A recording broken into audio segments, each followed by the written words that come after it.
Dario, you put something up recently on your blog about podcasting. Let's shift over to that quickly.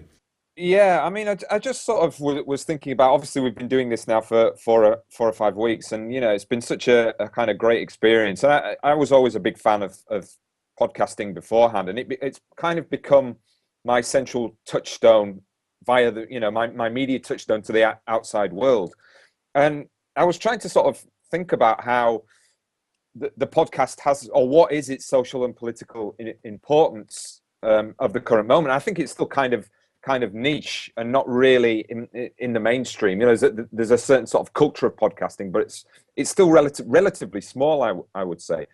And it's really interesting to me because I think that podcasting is kind of a combination of old and new media. It retains some of the depth and quality that old media broadcasting, television and film, in terms of flow and construction and the in-depth nature of the conversation, while being definitely of the now. And kudos to you, Dennis. I think you've done an absolutely brilliant job. Really sort of the driving force behind everything that's been going on with our podcast here, and really inspired me. I want to perhaps get one up and running at the University, a film podcast. I'm also going to London on the back of the blog that I wrote to do an interview about academic podcasting. So I'll talk about what I think the importance of podcasting might be for the future. Well, no question that it has given the ability for lots of interesting people to come together. I mean, I noticed on your list there you had people like The Bugle, John Oliver and Andy Saltzman. John is now doing Last Week Tonight on HBO, but Yeah. it's just so much fun to watch the combination of news and humor and the way in which they do it, and several others. And I think it's definitely the future. I mean, my problem is I'm up to about 40 hours a week of podcasting, which Yeah. is an intense amount to have to listen to, which That's was fine on heavy. the train, but it's become almost a full-time job listening to podcasts so that I stay on top of the news. So do you think, Dario, that you say it's over now, and absolutely right.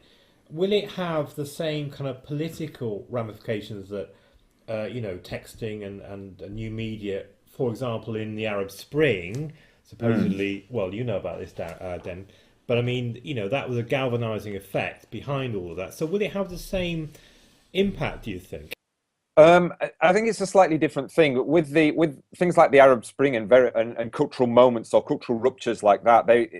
That lends itself to kind of Twitter and Facebook, that immediate conversation that can take place. I think where podcasting comes in is the more in-depth discussion and conceptualization of ideas. And maybe, let's say in Britain and America, you can get political commentators, celebrities, or whoever, really, to have a really in-depth discussion and tease out different areas of policy or any particular political areas which aren't covered by mainstream news, or are covered in a very specific way by mainstream news. And we're not kind of governed by censorship or by timings, really, in the same way that mainstream media is.